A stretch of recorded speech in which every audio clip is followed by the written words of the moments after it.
Hello my lovely viewers, welcome back to my channel Anamika's variety কিচেনে নতুন রেসিপিতে আপনাদের সকলকে অনেক অনেক স্বাগত জানিয়ে আজকের রেসিপিটি শুরু করছি। আশা করি আমার সকল বন্ধুরা ভালো আছেন এবং সুস্থ আছেন। আজকে আমাদের রেসিপি জিরা ইলিশ। ইলিশ মাছ তো সর্ষে বাটা পোস্ত বাটা দিয়ে খেয়েই থাকবেন, তবে এইরকমভাবে একবার জিরা বাটা দিয়ে ইলিশ মাছ খেয়ে দেখবেন, ভীষণই টেস্টি হয় খেতে। এখানে আমি ইলিশ মাছ পরিষ্কার করে ধুয়ে নিয়ে নিয়েছি, আর মাছটার মধ্যে একটু ডিমও হয়ে গেছে, দেখতেই পাচ্ছেন। এবার আমি এখানে মাছটাকে এক সাইডে রেখে একটা মশলা তৈরি করে নেব। এখানে দিয়ে দিলাম আমি বেশ খানিকটা জিরে বাটা। মাছের পরিমাণ বুঝে সব কিছুর পরিমাণটা আপনারা এখানে অ্যাড করবেন।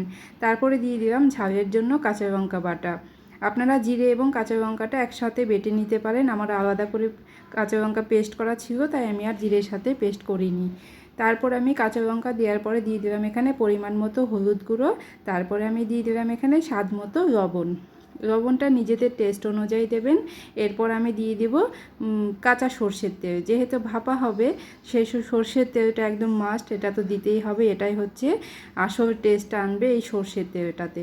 যে কোনো ভাপাতে কাঁচা সর্ষের তেলে কিন্তু আসল টেস্ট এবং ফ্লেভারটা আসে। সমস্ত মশলা একসাথে খুব ভালো করে আমি মিশিয়ে নিলাম। আর এই রান্নাটায় কোনো রকম শুকনো লঙ্কার গুঁড়ো ব্যবহার করবেন না, তাহলে কিন্তু রান্নার টেস্ট একদমই ভালো আসবে না। এবার আমি এরকম করে এক পিস করে ইলিশ মাছ নেব এবং পুরো মাছের গায়ে এই মশলাটাকে খুব ভালো করে আমি মেখে দেব। এক এক করে সমস্ত মাছের গায়ে আমি মশলাগুলোকে খুব সুন্দর করে মেখে নেব। এটার টেস্টটা একদমই অন্যরকম হয়, জিরের একটা ফ্লেভার পাবেন এবং ইলিশ মাছের ফ্লেভারে খুবই ভালো লাগে ভাপাটা খেতে। আমি সমস্ত মাছগুলো একসঙ্গে খুব ভালো করে মেখে এবার আমি এটাকে 10 মিনিট রেস্টে রেখে দেব। ফিরে আসছি 10 মিনিট পর। দেখুন 10 মিনিট আমি রেস্টে রেখে দিয়েছিলাম। এবার একটা টিফিন বক্স নিয়ে নিলাম। এই টিফিন বক্সটার মধ্যে আমি মাছটাকে ভাপিয়ে নেব। এবার এই বক্সের মধ্যে আমি এক এক করে মাছগুলোকে সাজিয়ে দেব। গরম ভাতের সঙ্গে এই রেসিপিটা এইভাবে জিরে বাটা দিয়ে একবার ইলিশ মাছটা খেয়ে দেখবেন, দারুণ লাগে খেতে। এটা একঘেয়ে সর্ষে পোস্ত দিয়ে খেয়েই থাকবেন, এরকমভাবে একবার খাবেন, দেখবেন এর স্বাদ মুখে লেগে থাকবে। এবার আমি সমস্ত মশলাটাকেও মাছের উপর দিয়ে এরকমভাবে দিয়ে দিলাম।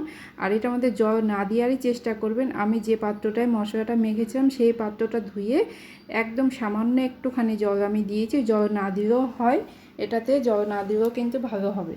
জল না দিলেই বেশ টেস্টটা খুব ভালো আসে। তারপরে ওপর থেকে আমি একটু কাঁচা সর্ষের তেলও দিয়ে দেব।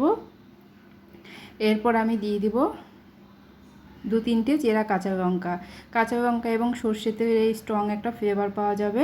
এবার আমি অন্যদিকে একটা কড়াইতে জলও গরম করতে বসিয়ে দিয়েছি। কড়াইয়ের মধ্যে জলের উপর আমি একটা স্ট্যান্ড রেখে দিয়েছি।